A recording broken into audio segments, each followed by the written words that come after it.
आज हम बात करेंगे कार्बन एंड इट्स कंपाउंड। हमने यहाँ पर शॉर्ट नोट्स तैयार किए हैं। शॉर्ट नोट्स इसलिए तैयार किए हैं क्योंकि अब क्या है कि एग्ज़ाम का टाइम आ चुका है और रिवीजन चल रहा है। सो रिवीजन के टाइम पर हमको क्या करना रहता है, हम ये कोशिश ये करते हैं कि हमारा जो है जो भी कंटेंट है वो हम ज़्यादा से ज़्यादा शॉर्ट में पढ़ सकें, क्योंकि हमारे पास में इतना टाइम नहीं रहता है कि हम उतना डिटेल में पढ़ सकें। ठीक है, तो हमने आपके लिए क्या प्रिपेयर किए, हमने आपके लिए तैयार किए हैं शॉर्ट नोट्स, और ये हमारा चैप्टर है carbon and its compound for class 10th। ठीक है, ऑल द बेस्ट। आज हम बात कर रहे हैं सबसे पहले कार्बन की। आप कार्बन के बारे में आपको सभी को पता है कि व्हाट इज़ कार्बन। कार्बन क्या होता है, एक नॉन मेटल होता है। नॉन मेटल होने के साथ साथ में इसका एटॉमिक नंबर क्या होता है, 6 होता है।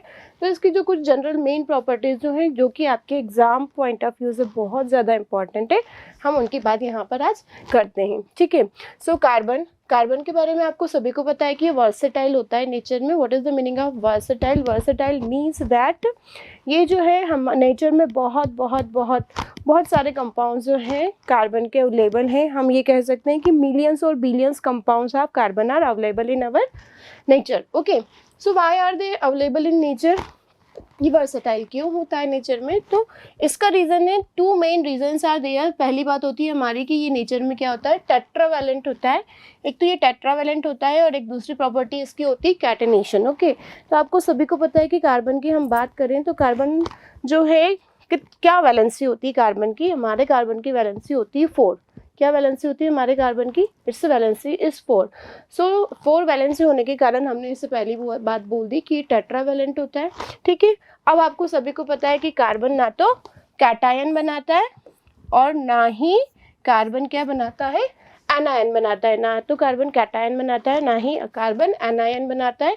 क्यों नहीं बनाता है? तो कैटायन नहीं बनाने का रीज़न ये है कि कैटायन बनाने के लिए इसको 4 इलेक्ट्रॉन को क्या करना होता है, इसको 4 इलेक्ट्रॉन को डोनेट करना होता है, 4 इलेक्ट्रॉन को रिमूव करना होता है। तो 4 इलेक्ट्रॉन को रिमूव करने के लिए यहाँ पर क्या चाहिए, ज़्यादा से ज़्यादा एनर्जी चाहिए। सो इट्स नॉट पॉसिबल, और ये आसानी से पॉसिबल नहीं होता है। दूसरी हम बात ये कहें कि कार्बन एनायन बना लेगा, तो कार्बन एनायन भी नहीं बनाता है। क्यों नहीं बनाता है? क्योंकि कार्बन के पास प्रोटॉन है न्यूक्लियस में कितने, 6, और यदि इसने एनायन बनाया है तो एनायन बनाने के लिए इसको कंडीशन होना चाहिए C4-, मीन्स दैट कि यहाँ पर 6 इलेक्ट्रॉन और हो जाएंगे। तो ओवरऑल इलेक्ट्रॉन हमारे कार्बन के पास कितने हो जाएंगे, 10। तो 10 इलेक्ट्रॉन है और सिर्फ 6 प्रोटॉन है, तो ये 6 प्रोटॉन जो है 10 इलेक्ट्रॉन को अफोर्ड नहीं कर पाते। ठीक है, तो ना तो ये कैटायन बनाएगा ना ही ये एनायन बनाएगा। तो फिर ये क्या बनाता है, ये बनाता है, ये शो करता है हमारा टेट्रावैलेंसी, और ये बनाता है किस तरह के बॉन्ड, ये बनाता है हमारा कोवैलेंट बॉन्ड। किस टाइप के बॉन्ड बनाएगा, कोवैलेंट बॉन्ड। और आपको सभी को पता है कि कोवैलेंट बॉन्ड कब बनते हैं, by the sharing of electron, by the sharing of electron. ठीक है, so it forms 4 covalent bonds with other atoms get a stable electronic configuration. So its valency is 4। क्या हो जाएगी इसकी वैलेंसी, 4। अब अगली हम बात करेंगे कि ये क्या शो करता है, carbon show catenation. Carbon show catenation, तो कैटेनेशन का मतलब क्या होता है कि जो हमारा कार्बन एटम है वो क्या करता है, वो कार्बन के दूसरे एटम से सेल्फ लिंकिंग करता है। क्या करता है, सेल्फ लिंकिंग करता है। कार्बन दूसरे एटम से कंबाइन हो जाता है और ऐसे ऐसे करके जो है कार्बन आपस में बहुत सारे कार्बन एटम से कंबाइन होता जाता है। So this process is known as self linking. ठीक है, so these are 2 main reason जो कि आपको एग्जाम में पूछा जा सकता है कि carbon is versatile in nature, why. Okay, then next, अब हमने बात की थी कि कार्बन जो है कोवैलेंट बॉन्ड बनाता है। तो covalent bond, what is the meaning of covalent bond? It is formed by the element when electron are shared by it. So carbon covalent bond किस किस के साथ बनाता है? ज़्यादातर कार्बन कोवैलेंट बॉन्ड बनाता है एक तो हमारे हाइड्रोजन के साथ, नाइट्रोजन के साथ, क्लोरीन के साथ और फिर ऑक्सीजन के साथ। अगली हम बात करेंगे कि इसकी वैलेंसी 4 होती है, जो कि हम बात ऑलरेडी कर ही चुके हैं। और कार्बन का इलेक्ट्रॉनिक कॉन्फ़िगरेशन क्या होता है? कार्बन का इलेक्ट्रॉनिक कॉन्फ़िगरेशन होता है 1s2 2s2 2p2। ठीक है, नेक्स्ट आपको एग्जाम में क्वेश्चन पूछा जाता है, आपका नेक्स्ट एग्जाम में क्या क्वेश्चन आएगा, आपको नेक्स्ट एग्जाम में क्वेश्चन आ सकता है कि right the properties of covalent bond. Right the properties of covalent bond या फिर right the properties of covalent compound. ठीक है, तो हम क्या लिख सकते हैं कि जनरली कोवेलेंट कंपाउंड हमारे जो होते हैं वो क्या होते हैं, गैसेज होते हैं और लिक्विड होते हैं, लेकिन जैसे जैसे मॉलिक्यूलर मास बढ़ता जाता है वैसे वैसे वो क्या होते जाते हैं, सॉलिड होते जाते हैं। नेक्स्ट, कोवेलेंट बॉन्ड जो होते हैं इनमें बहुत ज़्यादा फोर्स ऑफ अट्रैक्शन नहीं होता है, जिसके कारण कि इनके मेल्टिंग पॉइंट और बॉइलिंग पॉइंट क्या होते हैं, लो। देन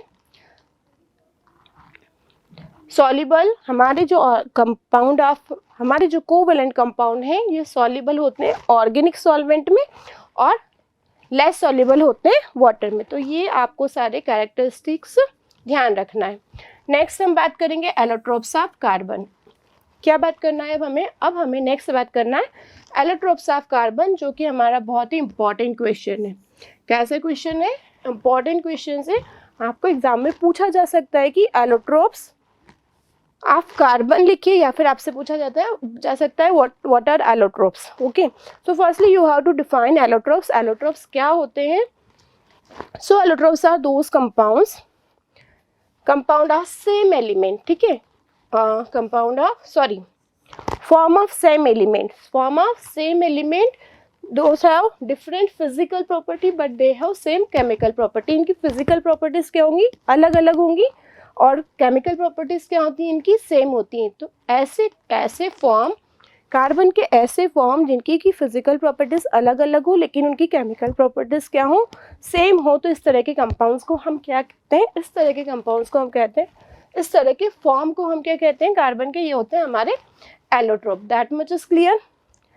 सो अगला क्वेश्चन अब आपसे एग्जामिनर ये बोलेगा कि राइट एलोट्रोप्स ऑफ कार्बन। तो आपको क्या लिखना है, आपको लिखना है हमारे कार्बन की 3 एलोट्रोप्स हैं। वो 3 एलोट्रोप्स क्या हैं, diamond, graphite and fullerene.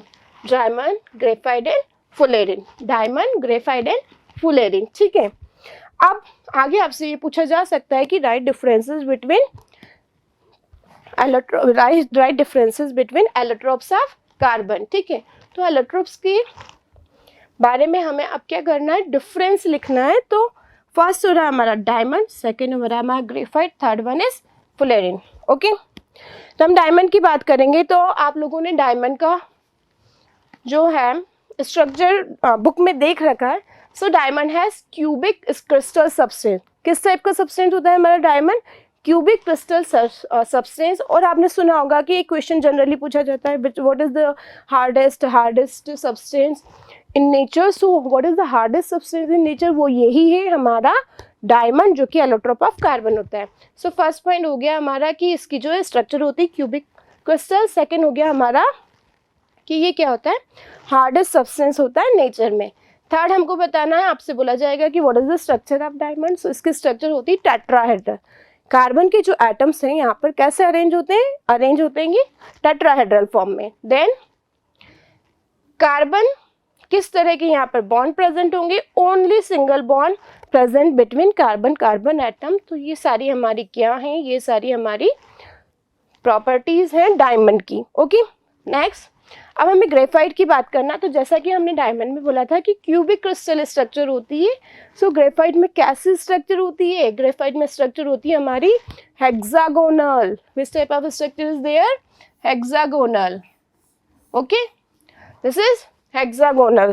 So hexagonal has hexagonal crystal structure. Then अब हमको पता है कि ग्रेफाइट हम कहाँ पर यूज़ करते हैं। आपको सभी को पता है कि ग्रेफाइट हम पेंसिल की लीड में यूज़ करते हैं। तो जो पेंसिल की जो लीड होती है वो बहुत ज़्यादा हार्ड नहीं होती, तो कंपेरेटिवली क्या होती है, सॉफ्ट होती है, जिसके कारण कि हम लिख पाते हैं। देन स्ट्रक्चर की बात करें, so carbon atoms are arrange in trigonal structure. Then single bond, यहाँ पर भी जो है ग्रेफाइट में डायमंड की तरह किस तरह के बॉन्ड प्रेजेंट है, सिंगल बॉन्ड प्रेजेंट है कार्बन एटम के बीच में। बट एक क्वेश्चन मेन क्या हो रहा है हमारा यहाँ पर कि आपको एक ऐसे एलोट्रोप का नाम लिखना है कार्बन के जो कि इलेक्ट्रिसिटी को क्या करता है, कंडक्ट करता है। So what is your answer, graphite. So why it conduct electricity, because it has one free electron. एक फ्री इलेक्ट्रॉन किसके पास होता है, हमारे ग्रेफाइट के पास होता है, जिसके कारण कि ये क्या करता है, इट कंडक्ट इलेक्ट्रिसिटी। नेक्स्ट अब हम किसकी बात करेंगे, अब हम बात करेंगे फुलेरिन की। सो फुलेरिन की स्ट्रक्चर कैसी होती है? Spherical. Which type of structure is there in fullerene? Spherical. Have you seen football? Football में आपने देखा है ना कि हेक्सागोन और पेंटागोन होते हैं, तो उसी तरह से जो है यहाँ पर भी हेक्सागोन और पेंटागोन क्या होते हैं? अरेंज रहते हैं लाइक फुटबॉल स्ट्रक्चर. ठीक है. अब हार्डनेस की बात करें, सो लो हार्डनेस होती है इसकी. शेप की बात करें, स्फेरिकल शेप होता है. देन नेक्स्ट, अब जैसा कि डायमंड में और ग्रेफाइट में सिंगल बॉन्ड प्रेजेंट थे, but in case of fullerene double bond और single bond both type of bonds are present there. Okay. Next अब हम बात करेंगे, अभी हमने बात की थी कि कैटिनेशन होता है और टेट्रावैलेंसी होती है, जिसके कारण कि कार्बन हमारा वर्सेटाइल है नेचर में. सो अब हमें यहाँ पर क्या बताना है कि वर्सेटाइल तो हो गया, लेकिन किस तरह के कंपाउंड्स होते हैं यहाँ पर कार्बन के. So hydrocarbons are present there. क्या प्रेजेंट होता है यहाँ पर? Hydrocarbons are there. So hydrocarbons, what is the meaning of hydrocarbon? According to name, आपको नाम दिख रहा है हाइड्रोकार्बन. हाइड्रो एंड कार्बन मतलब compound of carbon and hydrogen. Mostly यहाँ पर क्या होगा? Compound of carbon and hydrogen. ठीक है. So two types of compound of hydrocarbon are there. Saturated hydrocarbon and unsaturated hydrocarbon. Saturated hydrocarbon and unsaturated hydrocarbon की हम बात करेंगे तो saturated hydrocarbon क्या होते हैं? हमारे ऐसे कार्बन होते हैं, ऐसे कंपाउंड ऑफ कार्बन होते हैं जिसमें कि कार्बन एटम के बीच में सिंगल बॉन्ड हो. किस टाइप की बॉन्डिंग होगी यहाँ पर? कार्बन एटम के बीच में यहाँ पर सिंगल बॉन्डिंग होगी. सो इस तरह के compound of carbon are known as saturated hydrocarbon. और इनके लिए जनरल फॉर्मूला होता है, वो क्या होता है? CnH2n+2. क्या जनरल फॉर्मूला होगा इनके लिए? CnH2n+2. सेकेंड, अब बात करेंगे हमारे हाइड्रोकार्बन है अनसेचुरेटेड हाइड्रोकार्बन. कौन सी हाइड्रोकार्बन है? Unsaturated hydrocarbon. So unsaturated hydrocarbon ऐसे कार्बन कंपाउंड ऑफ कार्बन होते हैं जिसमें कि कार्बन एटम के बीच में या तो डबल बॉन्ड होगा या फिर कार्बन एटम के बीच में ट्रिपल बॉन्ड होगा. ठीक है. सो यदि आपको कार्बन एटम के बीच में डबल बॉन्ड मिल रहा है या फिर ट्रिपल बॉन्ड मिल रहा है, तो इस तरह के कंपाउंड ऑफ कार्बन को हम क्या बोल देंगे? Unsaturated hydrocarbon. अब अनसेचुरेटेड हाइड्रोकार्बन यहाँ तक तो हो ही गया है हमारा. अब अनसेचुरेटेड हाइड्रोकार्बन भी कितने टाइप्स के होंगे? They are two types on the basis of type of bond की यहाँ पर डबल बॉन्ड प्रेजेंट है या फिर ट्रिपल बॉन्ड प्रेजेंट है. उसके अकॉर्डिंग हम यहाँ पर क्या बताएंगे कि अनसेचुरेटेड हाइड्रोकार्बन भी टू टाइप्स के होते हैं. फर्स्ट होता है हमारा ऐसे हाइड्रोकार्बन जिसमें कि डबल बॉन्ड प्रेजेंट है, उसको हम क्या बोलेंगे? हम उसे बोलते हैं एल्कीन. क्या बोलेंगे हम उसे? एल्कीन. ट्रिपल बॉन्ड यदि प्रेजेंट है कार्बन के एटम के तो हम उसे बोलेंगे एल्काइन. क्या बोलना है हमें उसके लिए? We have to use term alkyne. Okay. Next हम बात करेंगे, आपसे एग्जाम में पूछा जा सकता है what is the general formula for alkene and what is the general formula for alkyne. So general formula for alkene is CnH2n. What is this? CnH2n. जो हमारा एल्केन था, एल्केन से एक हाइड्रोजन दो हाइड्रोजन कम कर देना है और हमारा बन जाएगा एल्कीन. ठीक है. सो इसके लिए हो जाएगा हमारा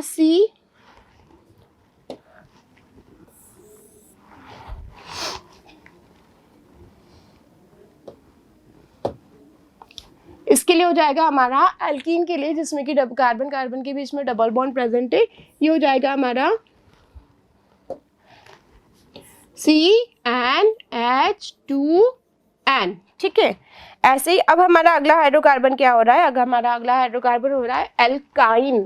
फिर दो हाइड्रोजन हमको क्या कर देना है? कम कर देना है फॉर्मूला से. तो ये हो जाएगा हमारा CnH2n-2. तो ये हो गया आपका general formula for what? It is the general formula for alkyne. Okay. Next हम बात करेंगे होमोलोगस सीरीज. किसकी बात करना है हमें? अब हमें होमोलोगस सीरीज की बात करना है. So in case of homologous series जैसे कि हम बात करते हैं, हमारे पास क्या है? हाइड्रोकार्बन है. हाइड्रोकार्बन कंपाउंड ऑफ कार्बन और हाइड्रोजन, बस इतनी सी बात है. सो हमारे ये जो हाइड्रोकार्बन है, सो इसमें हमें अब ये बताना है कि होमोलोगस सीरीज क्या होती है। तो uh homologous series of organic compound in which every succeeding member differ by CH2 and differ in molecular mass by 14, ठीक है। and member in homologous series have identical chemical properties but different physical properties, okay। अब suppose मैंने यहाँ पर लिखा है आपका CH4, अगला सक्सेडिंग हाइड्रोकार्बन हो जाएगा हमारा C2H6, नेक्स्ट हो जाएगा C3H8, ठीक है ना। सो इस तरह से जब भी हमें क्या मिल रही है, कोई सीरीज मिल रही है, सक्सेडिंग सीरीज मिल रही है जिसमें कि डिफरेंस कितना है CH2 का, उसका डिफरेंस है ओनली ऑन CH2 का डिफरेंस है।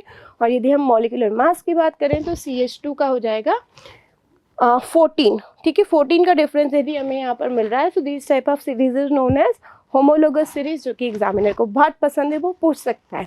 So examples of alkanes are given there. Alkanes की होमोलोगस सीरीज हमारी हो जाएगी methane, ethane, propane.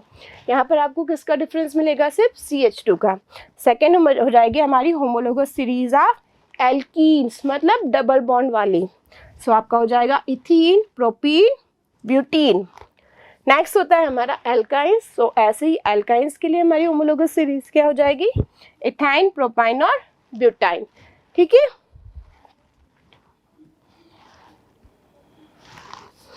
Next nomenclature of organic compound.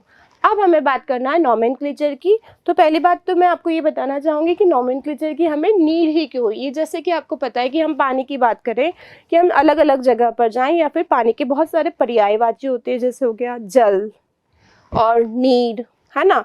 तो अभी मैंने ही आपके सामने 3 नाम बोल दिए, जल, नीर और पानी, ठीक है ना। तो ऐसे ही क्या होता है कि ऐसे ही जो हमारे कंपाउंड ऑफ कार्बन भी जो है, ये अलग अलग प्लेसेस पर यदि हम जाएंगे तो उनके अलग अलग नेम हो जाएंगे। तो ये बहुत कंफ्यूजिंग हो जाएगा। क्या हो जाएगा, ये बहुत ज़्यादा कंफ्यूजिंग हो जाएगा कि भाई इतने सारे नामों को हम कैसे याद रखेंगे। So what do we have to do, हमें यहाँ पर यूज़ करना है IUPAC सिस्टम। क्या यूज़ करना है, IUPAC सिस्टम, जिसमें कि हमारे जो कार्बन के कंपाउंड है उनका जो एक नेम है वो यूनिवर्सल नेम है। जो नेम कहाँ पर है, जो नेम हम IUPAC सिस्टम में पढ़ेंगे वो ही नेम हमारे पूरे यूनिवर्स में हमें वो ही यूज़ करना है, ठीक है। तुम कहीं भी चले जाओ, तुम USA जाओ या फिर तुम स्विट्जरलैंड जाओ, कहीं भी चले जाओ, मीन्स दैट तो वहाँ पर जो है हमारा कार्बन कंपाउंड यदि मिथेन है तो वहाँ पर भी वो मिथेन ही होगा, और हमारे इंडिया में भी वो क्या होगा, मिथेन ही होगा, ठीक है। सो IUPAC nomenclature, what is the meaning of IUPAC का फुल फॉर्म भी आपसे पूछा जा सकता है। तो वो क्या होता है, IUPAC, international union of pure and applied chemistry, ठीक है। तो IUPAC सिस्टम में हमें क्या करना है, हमें कुछ रूल्स फॉलो करना है, हमें कुछ लॉज फॉलो करना है नॉमेनक्लेचर के लिए। तो सबसे पहले हम यहाँ पर क्या यूज़ करते हैं, जब भी हमें किसी ऑर्गेनिक कंपाउंड का नाम लिखना है तो हम सबसे पहले लिखते हैं सेकेंडरी प्रीफिक्स। क्या लिखना होता है, हमें सेकेंडरी प्रीफिक्स लिखना होता है, जो कि क्या होता है, हमारा ब्रांच होता है या फिर सब्स्टिट्यूएंट होता है। इसके बाद में हमें वहाँ पर क्या लिखना होता है, हमें वहाँ पर लिखना होता है primary prefix, okay. Primary prefix हमारा हो सकता है साइक्लो और सिंपल चेन। देन नेक्स्ट हमारा होता है वर्ड रूट। तो वर्ड रूट में हमें क्या लिखना होता है, वर्ड रूट में हमें लिखना होता है number of carbon in main chain, जो कि 8 मीट, प्रोप, ब्यूट, पैंट, ये सब कुछ होती है। सेकेंड हमें लिखना है प्राइमरी सफिक्स। अगला हमें क्या लिखना होता है, primary suffix. So primary suffix हो जाता है हमारा type of carbon carbon bond. Type of carbon carbon bond में क्या हो सकता है आपका, एल्कीन, एल्केन और एल्काइन। लास्ट हमारा होता है सेकेंडरी सफिक्स। लास्ट हमारा क्या होगा, secondary suffix. So in case of secondary suffix क्या हो जाता है हमारा, जो भी हमारा फंक्शनल ग्रुप है, फंक्शनल ग्रुप हमारा क्या हो सकता है, हमारा हो सकता है alkene, alkene, alkyne, alcohol, aldehyde, acid, like that. तो उनके जो सफिक्स होते हैं वो हमें लास्ट में यूज करना होते हैं, ठीक है। अगली हम बात करेंगे सब्स्टिट्यूएंट की, और उसके पहले मैं तुम्हें बताना चाहूँगी number of carbon atom. Number of carbon atom में जो हम वर्ड यूज़ करते हैं, उस वर्ड रूट जो हम यूज़ करते हैं उसके लिए मैं आपको बताना चाहूँगी कि इफ़ 1 कार्बन इज देयर तो हम उसे क्या बोलेंगे, मैथ। क्या बोलेंगे हम, मैथ। 2 कार्बन के लिए एथ, 3 कार्बन के लिए हमारी वर्ड यूज़ होती है प्रॉप, 4 कार्बन के लिए ब्यूट, 5 के लिए पैंट, 6 के लिए हैग्स, 7 के लिए हेप्ट, 8 कार्बन के लिए होगा हमारा ऑक्ट, 9 कार्बन के लिए हमारा होगा नॉन, और 10 कार्बन के लिए हमारा वर्ड यूज होता है, वर्ड रूट जो है वो यूज होता है डैक। ठीक है, अगली हम बात करेंगे। वैसे तो आपको एग्जाम में जो है 10 कार्बन के लिए ही मोस्टली आपको पूछा जाएगा, 10 कार्बन से बाहर नहीं आता है। ठीक है, 10th क्लास में। नेक्स्ट 11 कार्बन के लिए होता है हमारा अनडेक, 12 कार्बन के लिए होता है डोडेक, 13 कार्बन के लिए होता है हमारा ट्राइडेक, 14 कार्बन के लिए होता है हमारा टेट्राडेक। ऐसे करके जो है नंबर्स बढ़ते जाते हैं और वर्ड रूट बढ़ती जाती है। अगली हम बात करेंगे यदि हमारे कभी कार्बन कितने हो गए, 20 कार्बन हो गए, बहुत ज़्यादा हो गए ये तो, ठीक है, बट ठीक है, नॉलेज के लिए आप लोग यहाँ पर सुन सकते हो। सो 20 कार्बन हो जाएगा तो ये हो जाएगा आइकोस। फॉर 21 कार्बन ये होता है हैन आइकोस, हाँ हैन वही मुर्गी। देन 30 कार्बन के लिए होता है ये ट्राइएकेन, और 14 कार्बन यदि हो जाता है तो ये हो जाएगा टेट्राएकेन। ठीक है, बट आपको लर्न कहाँ तक करना है, आपको लर्न करना है हमारे सिर्फ 10 कार्बन तक। ठीक है, अगला, अब जैसा कि मैंने आपको बताया कि कार्बन कार्बन एटम के बीच में यदि सिंगल बॉन्ड प्रेजेंट है तो हम यहाँ पर वर्ड रूट के साथ में क्या ऐड करेंगे, ane. What do we have to add there, ane only. Carbon carbon atom के बीच में यदि डबल बॉन्ड है तो उसको हम बोल देंगे एल्कीन, और हमारा सफिक्स हो जाएगा इन।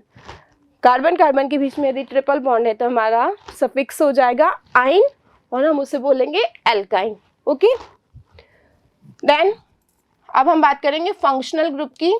तो फंक्शनल ग्रुप क्या होते हैं, फंक्शनल ग्रुप जो होते हैं ये हमारे ऐसे ग्रुप्स होते हैं जो कि हमारे हाइड्रोकार्बन के कैरेक्टरिस्टिक्स को आइडेंटिफाई करते हैं, या फिर हमारे हाइड्रोकार्बन्स को पर्टिकुलर कैरेक्टरिस्टिक्स प्रोवाइड करवाते हैं, आइडेंटिकल प्रॉपर्टीज प्रोवाइड करवाते हैं। तो ये होते हैं हमारे फंक्शनल ग्रुप। फंक्शनल ग्रुप के कुछ एग्जांपल हम शॉर्ट में देख लेते हैं।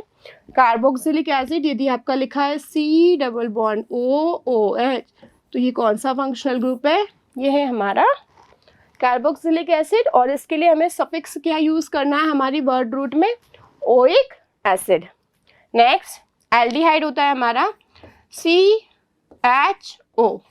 क्या हो रहा है हमारा CHO, तो CHO क्या होता है, ये हमारा एल्डिहाइड ग्रुप होता है, और इसके लिए सफिक्स हमें जो कि वर्ड रूट के साथ में यूज करना है वो क्या होता है, अल। क्या यूज करना है हमें, अल। नेक्स्ट हम बात करें कीटोन की। तो कीटोन में फंक्शनल ग्रुप होता है C डबल बॉन्ड O। ठीक है, तो ये जो C डबल बॉन्ड O है ये हमारा कीटोनिक ग्रुप है, और इसके लिए हमारा सफिक्स यूज होगा ऑन। क्या यूज होगा, ऑन। ठीक है, देन नेक्स्ट अल्कोहल की हम बात करें तो अल्कोहल, अल्कोहल के लिए हमारा फंक्शनल ग्रुप क्या होगा, अल्कोहल के लिए हमारा फंक्शनल ग्रुप होता है OH। क्या होता है functional group, OH। Carbon chain में यदि OH लगा हुआ तो क्या हो जाएगा, अल्कोहल हो जाएगा। और अल्कोहल के लिए हम क्या सफिक्स यूज करते हैं, हम यूज करते हैं ऑल। ठीक है, देन नेक्स्ट फॉर एग्जांपल, एक एग्जांपल हमने यहाँ पर लिखा हुआ है कि आपका फॉर्मूला है CH3 CH double bond C CH3 CH2 CH3। ठीक है, सो इसके नोमेनक्लेचर के लिए हम यहाँ पर पता है क्या फॉलो करना है, सबसे पहले हमें यूज करना है, सबसे पहले हमें यहाँ पर देखना है कि लॉन्ग चेन किस साइड है। ठीक है, तो ये नेम हो जाएगा हमारा CH3 CH double bond C CH3 CH2 CH3, ये आपका नेम हो रहा है। तो नोमेनक्लेचर के लिए हमने यहाँ पर क्या नोटिस करना है, नोमेनक्लेचर के लिए हमें यहाँ पर ये नोटिस करना है कि क्या हमारे यहाँ पर कोई फंक्शनल ग्रुप प्रेजेंट है। एग्जैक्टली हमारा यहाँ पर double bond alkene functional group present है। इसके बाद में हमें क्या देखना है, अब हमें यहाँ पर ये देखना है कि किस साइड से हमारी लॉन्ग चेन बन सकती है। तो लॉन्ग चेन बनाने के लिए हमारा हो जाएगा, एक तो इसको हमें प्रेफरेंस देना है, और लॉन्ग चेन हो जाएगी 1 2 3 4 5। ठीक है, और हम ये देख रहे हैं कि हमारा जो थर्ड है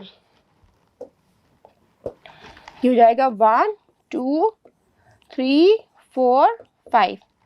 अब हम ये क्या यहाँ पर क्या देख रहे हैं, हम यहाँ पर ये देख रहे हैं कि थर्ड पर हमारा मिथाइल ग्रुप प्रेजेंट है।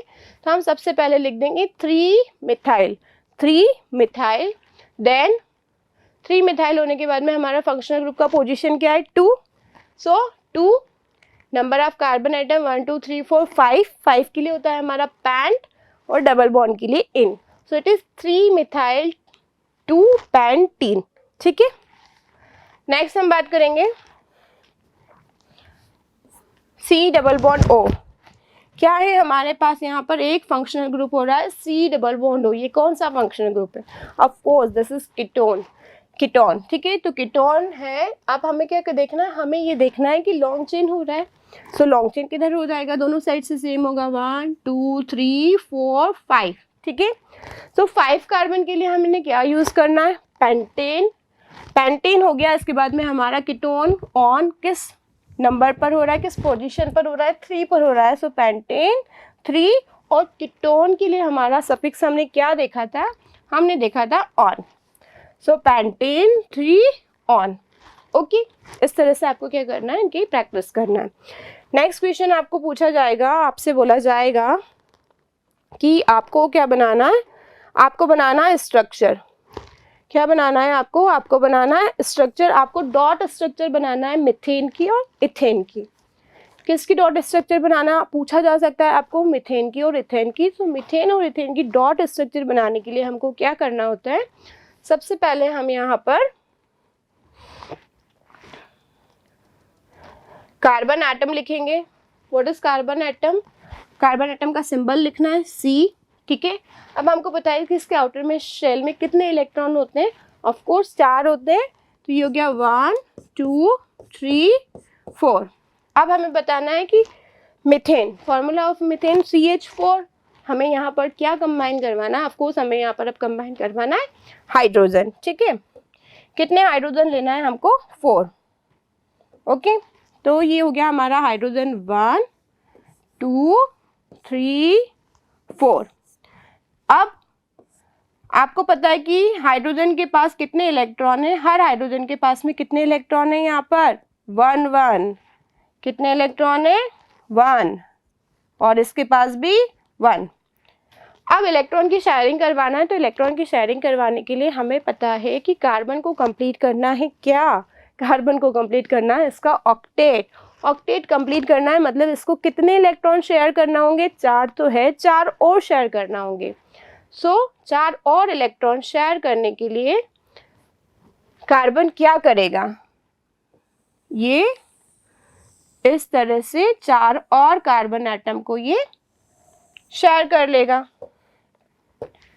ठीक है, अब हाइड्रोजन का भी हमें क्या करना है, ड्यूएट कंप्लीट करना है, ताकि वो भी स्टेबल हो जाए, उसको भी हीलियम का क्या मिल जाए, इलेक्ट्रॉनिक कॉन्फ़िगरेशन मिल जाए। सो अब हम क्या करेंगे, हाइड्रोजन को भी हम एक एक इलेक्ट्रॉन और दे देंगे। तो ये हाइड्रोजन के 2 इलेक्ट्रॉन, इस हाइड्रोजन के भी 2 इलेक्ट्रॉन, इसके भी 2 इलेक्ट्रॉन, और इसके भी 2 इलेक्ट्रॉन यहाँ पर हो गए। तो इस तरह से कार्बन के पास यहाँ पर इलेक्ट्रॉन की शेयरिंग करने के कारण कितने बॉन्ड हो गए, 4 बॉन्ड बनेंगे और 8 इलेक्ट्रॉन्स, और हाइड्रोजन के पास भी 2 इलेक्ट्रॉन्स हो गए। सो ओवरऑल इसकी स्ट्रक्चर क्या हो जाएगी, अब हमारे मीथेन की स्ट्रक्चर हो जाएगी, हर एक के पास एक एक बॉन्ड मिलेगा, 1 bond 2 bond 3 bond 4 bond. Okay, so ये हो गई हमारी स्ट्रक्चर किसकी, मीथेन की। इसी तरह से हमारी इथेन की स्ट्रक्चर बनेगी। और नेक्स्ट हो रहा है अमोनिया, NH3। नाइट्रोजन के पास में आउटर मोस्ट शेल में कितने इलेक्ट्रॉन है, 5 इलेक्ट्रॉन है, उसे और कितने इलेक्ट्रॉन की भूख है, 3 इलेक्ट्रॉन की भूख है, जिससे कि उसका ऑक्टेट कंप्लीट हो जाएगा। तो ये 3 इलेक्ट्रॉन ये किससे शेयर कर लेता है, ये 3 और इलेक्ट्रॉन शेयर कर लेता है हाइड्रोजन से, और ये स्ट्रक्चर हो जाता है हमारा अमोनिया का। इथेन का स्ट्रक्चर भी आपको उसी तरह बनाना है जिस तरह की हमने मीथेन का बनाया था। नेक्स्ट, अब हम बात करेंगे reaction in carbon compound. Reaction in carbon compound, ये इंपॉर्टेंट रिएक्शंस हैं। किस तरह की रिएक्शंस हैं, ये इंपॉर्टेंट रिएक्शन है। ठीक है, सो आपको हमेशा क्या ध्यान रखना है, आपको एग्जाम में पूछा जा सकता है कि आपको लिखना है reaction of combustion, reaction of compound of carbon. तो कंबशन हमेशा किसकी प्रेजेंस में होता है, ऑक्सीजन की प्रेजेंस में होता है। बिल्कुल, हाँ जी हाँ, ऑक्सीजन की प्रेजेंस में होता है। सो कार्बन ऑन ऑक्सीडेशन, ये कार्बन डाइऑक्साइड हीट और लाइट बनाता है, ठीक है। अब इसके बाद में हमको बताना है कि हमने ले लिया मीथेन। मीथेन जो कि हमारी नेचुरल गैस होती है, जिसको कि हम कैसे यूज़ करते हैं, एज ए फ्यूल हम उसे यूज़ करते हैं, जो कि लिक्विड पेट्रोलियम गैस का मेन कंटेंट है। सो मीथेन का ऑक्सीडेशन करने पर ये हमें देता है कार्बन डाइऑक्साइड, वाटर और हीट एंड लाइट, ठीक है। तो यहाँ जो हीट यूज़ निकल रही है, वॉल्ड हो रही है, वो उसका हम यूज़ करते हैं कुकिंग में। Next alcohol. अल्कोहल को भी यदि हम कंबशन करेंगे, ऑक्सीजन से रिएक्शन बनाए करेंगे, तो क्या प्रोडक्ट बनेगा? सेम प्रोडक्ट बनता है, carbon dioxide, water and heat and light, okay. तो ये हो गया हमारा इम्पॉर्टेंट क्वेश्चन। नेक्स्ट, बट अब हम किसकी बात कर रहे हैं? हम अनसैचुरेटेड एल्कीन की बात कर रहे हैं। तो एल्कीन, ये भी एक आपका इम्पॉर्टेंट क्वेश्चन है। इम्पॉर्टेंट क्वेश्चन कैसे होगा? अनसैचुरेटेड हाइड्रोकार्बन, आपको क्वेश्चन आएगा, you have to write addition reaction, you have to write addition of hydrogen in alkene, ठीक है। So addition in hydrogenation in alkene. और आपको पूछा जा सकता है कि what happen when unsaturated hydrocarbon undergoes to hydrogenation and what product is formed there। और ये रिएक्शन किसकी प्रेजेंस में होती है? तो ये रिएक्शन हमारी होती है किसकी प्रेजेंस में? निकेल और पैलेडियम की प्रेजेंस में। तो यहाँ पर निकेल और पैलेडियम पता है किसका काम करते हैं? कैटलिस्ट का काम करते हैं, जो कि केमिकल रिएक्शन की रेट ऑफ रिएक्शन को इंक्रीज या डिक्रीज करने का काम करते हैं, okay. So alkene or unsaturated hydrocarbon undergoes to addition reaction with hydrogen and it gives what? It gives saturated hydrocarbon। जैसा कि हमें यहाँ पर क्या मिल रहा था? डबल बॉन्ड मिल रहा था, लेकिन अब यहाँ पर सिंगल बॉन्ड आ गया है। क्यों? क्योंकि यहाँ और यहाँ हमारा कौन ऐड हो गया है? एक्स्ट्रा हाइड्रोजन, ठीक है।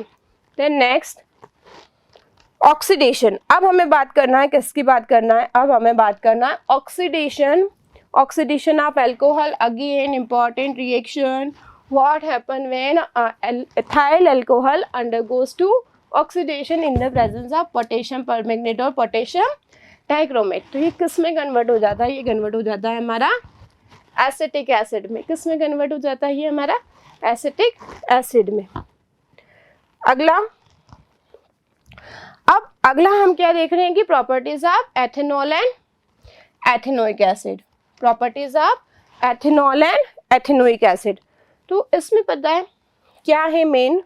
एक तो आपको इसमें डिफरेंस भी पूछा जा सकता है कि एथेनॉल और एथेनोइक एसिड में आप कैसे डिफरेंशिएट करेंगे।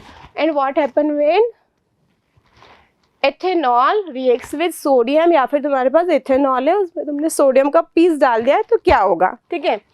So sodium reacts with ethanol and it gives what it gives? It gives sodium ethoxide। क्या बनेगा हमारा? सोडियम इथॉक्साइड बनेगा। और साथ में कौन सी गैस रिलीज होगी? हाइड्रोजन, जो कि कौन सा साउंड देगी? Pop sound. Next, reaction to give unsaturated hydrocarbon. अब इसके लिए एग्जामिनर आपका दिमाग यूँ घुमा सकता है, वो यूँ पूछ सकता है कि एथाइल अल्कोहल जो है, एथेनॉल जो है, उसमें यदि आपने हॉट कॉन्सेंट्रेटेड सल्फ्यूरिक एसिड डाला है तो क्या चेंज होगा? सो जहाँ भी हमारा कॉन्सेंट्रेटेड सल्फ्यूरिक एसिड आ जाता है ना, हमेशा ये बात ध्यान रखना है कि पानी को ले जाने का काम करता है, ठीक है। सो फ्रॉम इथाइल अल्कोहल एक हाइड्रोजन यहाँ से और एक OH यहाँ से रिमूव कर दो, बचेगा क्या हमारा? इथीन। क्या बचेगा? Ethene. So what happen when ethyl alcohol undergoes to dehydration in the presence of concentrated sulphuric acid? So ethene is formed there, okay। Next होगा हमारा properties of ethanoic acid। Properties of ethanoic acid। So in case of properties of ethanoic acid, most important reaction, कैसे reaction होगी ये अब हमारी? बहुत ही ज़्यादा important, ठीक है। So पहली बात तो एस्टरिफिकेशन क्यों कह रहे हैं? क्योंकि यहाँ पर एस्टर बनेगा। दूसरी बात, आपसे क्वेश्चन पूछा जाएगा कि what happen when ethanoic acid reacts with ethanol और any acid reacts with alcohol in the presence of, वही हमारा concentrated sulphuric acid. So whenever ethanoic acid reacts with ethanol in the presence of concentrated sulfuric acid, what it forms? It forms ester. क्या बनाएगा? Easter बनाएगा और साथ में water molecule release होगा. अब यहाँ पर ईस्टर बना है, आपको कैसे पता चलेगा कि ईस्टर सच में बन गया है? सो इसकी स्मेल कैसी होती है? फ्रूटी. कैसी स्मेल होगी इसकी? Frooti smell. ठीक है, और ये फ्रूटी स्मेल के कारण ही पहचाना जाएगा कि Easter is formed here and it has Frooti smell, जिसके कारण कि हम इसका यूज़ कहाँ करते हैं? हम इसका यूज़ करते हैं केक्स बनाने में, बेकरीज में, बेवरेजेस में. ठीक है, तो ये इंपॉर्टेंट रिएक्शन है. नेक्स्ट हम बात करेंगे अब reaction with base. Reaction with base. Ethanoic acid की हमको किससे रिएक्शन करवाना है? अब हमको एथेनोइक एसिड की रिएक्शन करवाना है बेस से. तो हमारा most common example of base sodium hydroxide. So when sodium hydroxide reacts with what?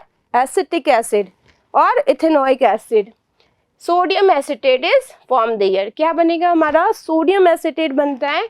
और यही रिएक्शन पता है क्या कहलाती है? सैपोनिफिकेशन. जो हमारा साबुन जो बनता है ना, वो यहीं से बनना शुरू होता है.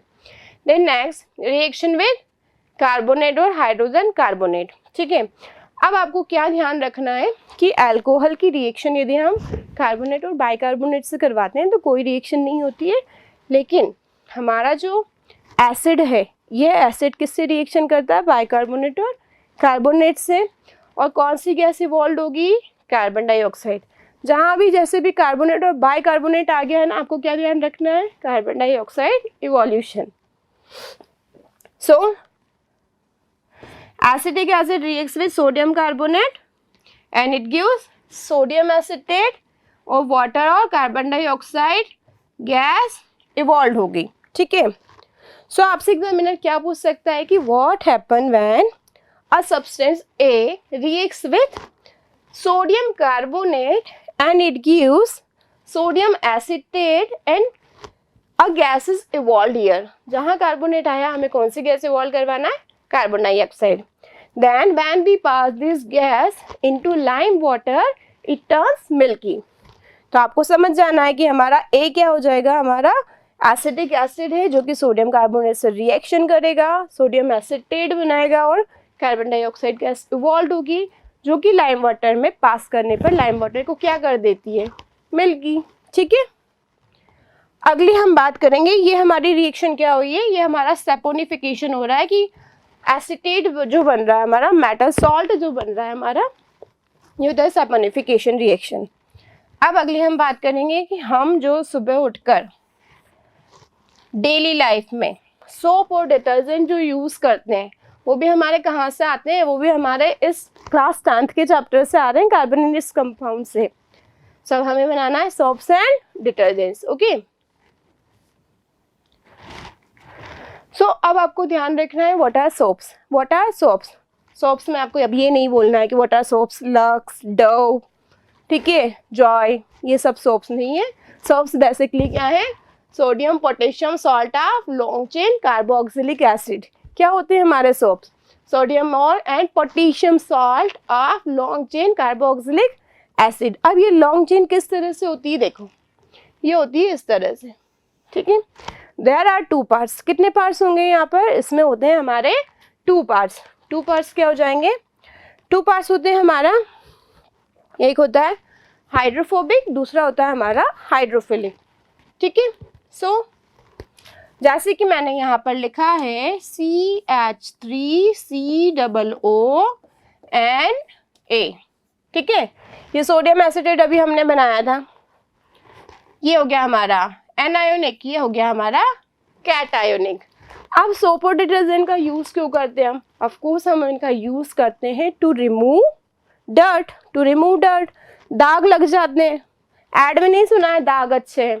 तो वो जो अच्छा जो दाग है ना, वो किस नेचर का होता है? वो ऑयली नेचर का होता है. किस नेचर का होता है? वो ऑयली नेचर का होता है. तो ये हो गया हमारा डर्ट और ऑयल. ठीक है, अब ये है हमारा सोप. ठीक है, सोप में हमारे कितने एंड्स हैं? 2 एंड्स हैं. एक हो रहा है हाइड्रोफोबिक और एक हाइड्रोफिलिक. कैटायोनिक पार्ट ये क्या हो जाएगा हमारा कैटायोनिक पार्ट जो है ये होता है हमारा हाइड्रोफिलिक एंड, और बचा चेन ऑफ कार्बन ये होता है हाइड्रोफोबिक।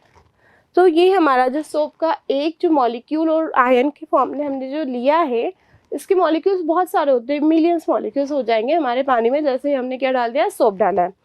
तो ये हमारे क्लॉथ के डर्ट के आसपास इस तरह से अरेंज हो जाते हैं और बनाते हैं मिसल्स। क्या बना लेते हैं, micelles. Micelles formation important, very important, exam में बोला जाएगा। Explain the formation of micelles and it's reactivity, कि ये किस तरह से काम करता है, इसकी एक्शन आपको क्या करना है, एक्सप्लेन करना है। सो जो हमारा हाइड्रोफोबिक कार्बन चेन है वो डर्ट के आसपास इस तरह से अरेंज हो जाता है, और आयोनिक पार्ट जो रहता है वो कहाँ रहता है, आउटसाइड रहता है, टूवर्ड्स वाटर। कहाँ रहेगा ये, टूवर्ड्स वाटर। तो हम क्या कह सकते हैं कि hydrophobic end is polar part, water hating, और remaining water loving part is polar part. Okay, so इस तरह से हमारा मिसल्स फॉर्मेशन होता है। अब मिसल्स फॉर्मेशन हो गया है तो ये हाइड्रोकार्बन की चेन्स जो है, हमारा जो क्लॉथ रहता है उससे क्या करती है, डर्ट को अट्रैक्ट कर लेती है, और हम क्या करते हैं, कपड़ों को रगड़ रगड़ कर धो लेते हैं, पानी से रिंस करते हैं। सो इस तरह से हमारे क्या होते हैं, यहाँ पर दाग धुल जाते हैं और डर्ट रिमूव हो जाता है।